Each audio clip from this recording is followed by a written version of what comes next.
नमस्कार दोस्तों, आपका स्वागत है हमारे चैनल पे। तो आइए आज की गुल्ली बुल्ली मौत का खेल। बिहार के एक दूरदराज गांव में गुल्ली और बुल्ली नाम के दो जुड़वा भाई रहते थे। दोनों बचपन से ही एक दूसरे के साथ बहुत करीब थे, लेकिन उनकी दिलचस्पी आम बच्चों से अलग थी। गुल्ली को डरावनी कहानियां और तंत्र मंत्र में दिलचस्पी थी, वहीं बुल्ली को एक्शन और लड़ाई झगड़े में मजा आता था। दोनों मिलकर अक्सर गांव के सुनसान हिस्सों में डरावना खेल खेलते थे। गांव के बुजुर्ग हमेशा उन्हें समझाते थे, बच्चों उस पुरानी हवेली में मत जाओ, वहाँ कुछ बुरा है। लेकिन बुल्ली और बुल्ली के लिए डर एक खेल था। एक दिन अमावस्या की रात गांव में भयानक तूफान आया।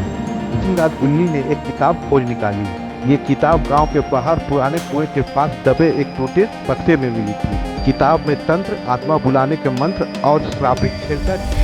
बुल्ली ने बिना कुछ सोचे बुल्ली से कहा, जरा खेल को खेला जाए। बुल्ली तो पहले से भी सोचता, चल भाई जो भी हो चल हो। अभी रात दोनों भाई पुराने हवेली में पहुंचे जहाँ ये खेल खेला जाना था। हवेली चारों ओर से पूरी तरह, लेकिन अजीब बात यह थी कि अंदर कोई नहीं।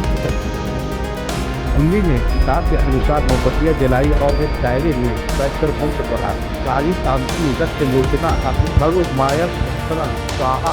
तभी अचानक हवेली की जमीन कांपने लगी, दरवाजे खुद ब खुद बंद हो गए और एक डरावनी कठिनाई उसके सामने आने लगी। उसकी आंखें फूल जैसी लाल और शरीर भूमि जैसा सारा उसने घबरा कर कहा, तुमने श्रापित खेल को जगा दिया, अब शुरू होगा मौत का खेल। जो बचेगा वही असली विजेता कहलाएगा। पहला चरण शुरू हुआ।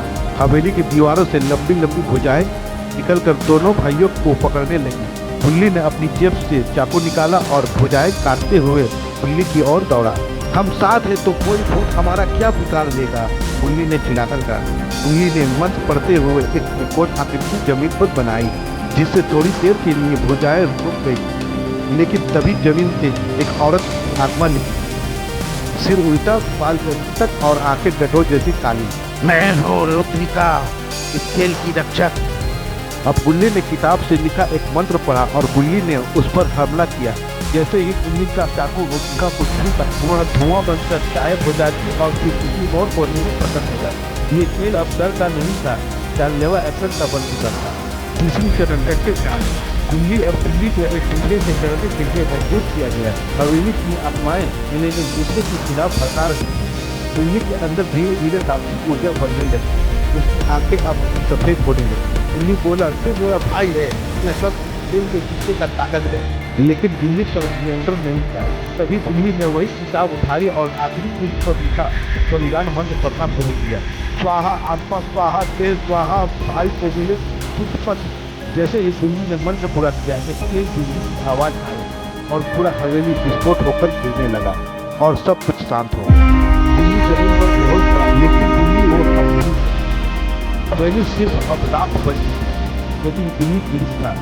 वह चुपचाप बैठा आसमान की ओर देख रहा था। उसकी आंखों में आंसू थे और शायद और गांव के पुजारी ने जब उसको माथे को देखा के कांप गया। वहाँ वही काम था जो काले रंग से बनता। क्या बुल्ली अब इंसान है या रुद्रिका था? इस तरह का गाँव के लोग अपने जगह से मौत की हवेली करते, जहाँ अब कोई नहीं जाता। लेकिन अमावस्या की रात उस वीरान जगह पर बुल्ली जैसा डंडा और दूर कहीं से आवाज आई। दोस्तों, अगर मेरी कहानी आप लोगों को पसंद आए तो कृपया लाइक और सब्सक्राइब जरूर करें मेरे दोस्तों, मेरे मित्रों, मेरे भाइयों।